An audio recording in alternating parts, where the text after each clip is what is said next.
Pop-Tarts, there you are. Today we're gonna make some cookies, kitchen sink cookies. It's cookie time, it's cookie time. Do you ever see True Beverly Hills? Well, you should. Okay, so kitchen sink cookies is just a name for like a catch-all in a cookie.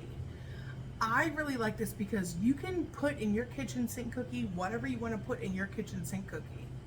What does your kitchen sink have? How many times can I say kitchen sink? So I'm going to start with the base. This is the exact recipe I use for my chocolate chip cookies, which is in my cookie playlist, but I'm going to put it all here for you. Now I'm making a bigger batch than you, so I will say and put on the screen what you need for a single batch. So 2 sticks of unsalted butter. Go unsalted. Y'all fight me on that, but trust me. Then you need 3/4 of a cup white granulated sugar, 3/4 of a cup light brown sugar, and mix that all until it's creamy, light, and smooth. Let's keep our mixer running and add our eggs. You need 2 eggs. Now for my kitchen sink cookie, I am doing a caramel cookie base.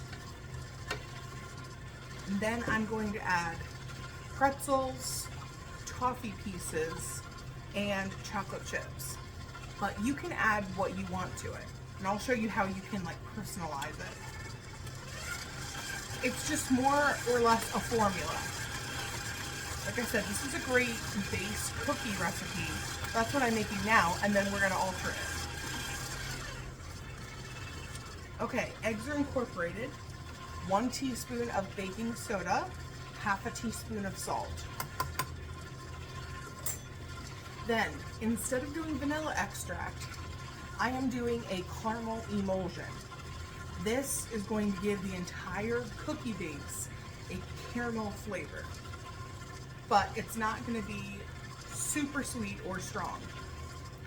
If you're doing an emulsion, I would do a teaspoon to a teaspoon and a half. If you're doing vanilla extract, you can do 2 teaspoons if you want. Okay. Next, we add our flour. You need 2 3/4 cup of just an all-purpose flour and get that incorporated. Let's talk mix-ins.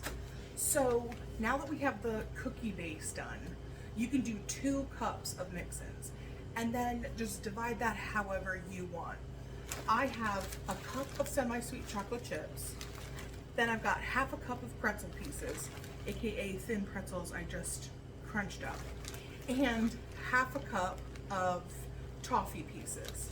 And we're gonna pour that all in. But you can do whatever you wanna do. Just have it add up to 2 cups. That's the really nice thing about it. Mix those in. Ooh, it smells good and looks good. Now I'm gonna wrap this in plastic wrap, pop it in the fridge overnight, and then I'm going to bake with this like I bake my chocolate chip cookies, except once I have them on the tray, I'm gonna add a little bit of coarse sea salt. That's really gonna bring all these flavors, my flavors anyway, to life. But don't worry, I'll show you all that. Here are the cookies.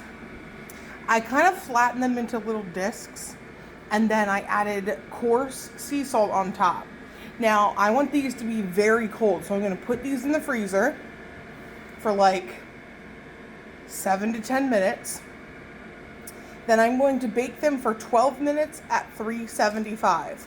Start with 10 minutes, but if you need a couple extra minutes, go ahead and do that. Like I said, this is how I do my chocolate chip cookies, so this is what we're gonna start with. Into the freezer. Here they are, all finished and baked. Look at them.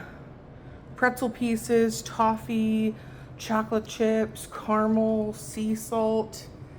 And that, my friends, is the kitchen sink cookie.